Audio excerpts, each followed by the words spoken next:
મિત્રો, ભાવસાર સમાજમાંથી આ વખતે રાજકારણમાં ઘણા બધા વ્યક્તિઓએ રસ લીધો છે. ઘણા બધા વ્યક્તિ રાજકારણ ક્ષેત્રમાં આગળ વધ્યા છે અને તેમાં આ વખતે જે સ્થાનિક સ્વરાજની જે ચૂંટણીઓ હતી તેમાં કુલ 16 ભાવસાર ઉમેદવારો ઊભા હતા આખા ગુજરાતમાંથી, જેમાંથી 6 ઉમેદવારનો વિજય થયો છે અને ચૂંટાઈ આવ્યા છે.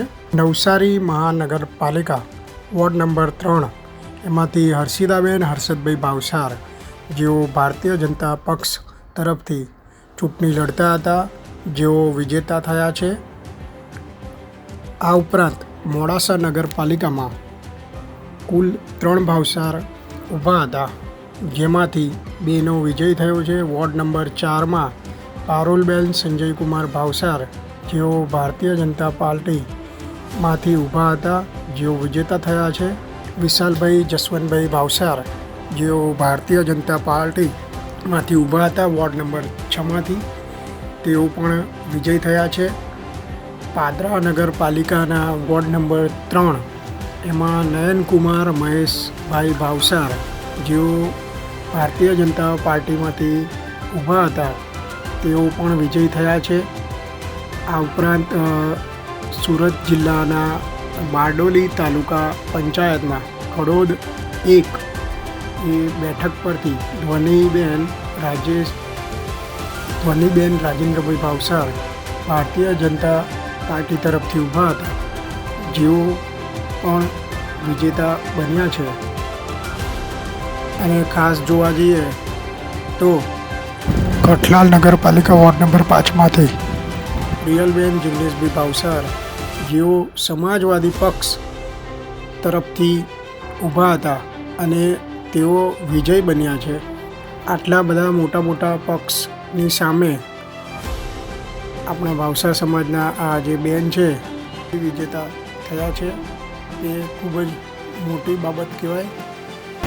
અને હિંમતનગર નગરપાલિકા વોર્ડ નંબર 10ના હીરવાબેન હિમાંશુભાઈ સાધુ, જેઓ ભારતીય જનતા પાર્ટીમાંથી વિજય બન્યા છે, તેઓ શ્રી પાંચગામ ભાવસાર સમાજના હર્ષાબેન અશોકભાઈ ભાવસારની દીકરી છે.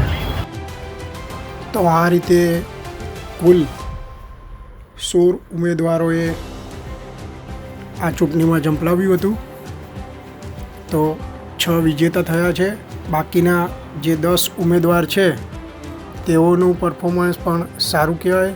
તેઓએ પણ ખૂબ મહેનત કરી અને કદાચ કોઈ બેઠક પર કોઈ વ્યક્તિ પાતળી સરસાઈથી પાછળ રહી ગયું હશે, પણ જોવા જઈએ તો આપણા ભાવસાર ભાઈ બહેન જે છે તે બધા જ ઉમેદવારોનો પ્રયત્ન ખૂબ જ સારો રહ્યો. તો જોવા જઈએ તો જેટલા ઉમેદવાર આપણા ભાવસાર સમાજના ઊભા હતા તેમાંથી સરેરાશ 38% વ્યક્તિ સફળ થયા છે. તો જેઓ વિજય થયા છે તે તમામ ઉમેદવારોને ભાવસાર સમાજ તરફથી ખૂબ ખૂબ અભિનંદન.